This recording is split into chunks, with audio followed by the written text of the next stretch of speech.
এই সরকার উত্তরাধিকার সূত্রে অনেক সমস্যা পেয়েছে এবং সেই সমস্যাটা পতিত সরকারের আমলে সৃষ্টি, যেগুলির অনেক কিছুই নিরাময় হয়নি এবং অনেক ক্ষেত্রে আবার অন্তর্বর্তীকালীন সরকারের সময়ও কিছু কিছু ক্ষেত্রে জটিলতা বেড়েছে, কিছু কিছু সুরাহা হয়েছে। অন্তর্বর্তীকালীন সরকারের আমলে আমরা হয়তো রেমিটেন্স বৃদ্ধি পেয়েছে, আবার সরকারি ঋণও আবার একই দিকে বৃদ্ধি পেয়েছে। সেহেতু মূল্যস্ফীতি নিয়ন্ত্রণ করার চেষ্টায় কিছু হয়তো সাধারণভাবে একটু সাশ্রয় হয়েছে, কিন্তু আবার উচ্চ সুদের হারের কারণে আপনার ব্যক্তি বিনিয়োগ আটকে গেছে, সেহেতু দর কমেছে।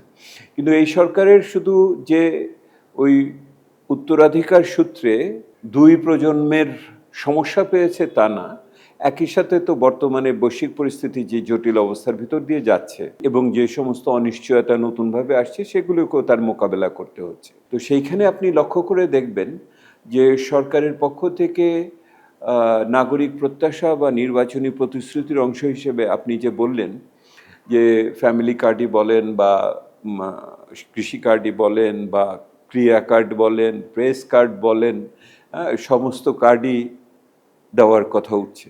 কিন্তু আমার কাছে যেটা মনে হয়, এগুলোকে নমুনা হিসেবে সরকার তার ইঙ্গিতপূর্ণ আচরণ হিসেবে দেখতে পারে, কিন্তু এগুলিকে পরিপূরণ করার মতো তার বর্তমানে সামর্থ্য নেই। এই মুহূর্তে অর্থনীতির যে সামগ্রিক যে সমস্যা, তার একটি সামষ্টিক মূল্যায়ন কিন্তু এই সরকার করেনি, যার ফলে ওই যে এখন আপনারা শব্দ একটা ব্যবহার করেন না, ন্যারেটিভ, ওনার বয়ান দাঁড় করাতে আগামী দিনে সমস্যা হবে। কারণ ওনারা যে কী অবস্থায় পেয়েছিলেন এর কোনো দলিল ওনারা তৈরি করলেন না, এবং এই দলিল যদি ওনারা তৈরি করতেন তাহলে ওনারা দেখতেন যে এই মুহূর্তে আগামী 2-3 মাসে অর্থনৈতিক পরিস্থিতিকে সামাল দেওয়াটাই বড় চ্যালেঞ্জ। ওনারা এমন একটা বাজেটের দিকে যাচ্ছেন, সেই বাজেটটা ওই গতানুগতিক বাজেট আশঙ্কা রয়ে গেছে। অর্থাৎ কি গতানুগতিক বাজেট? আপনি গত বছরের চেয়ে আরও 10-20% বাড়িয়ে আপনি প্রাক্কলন করবেন।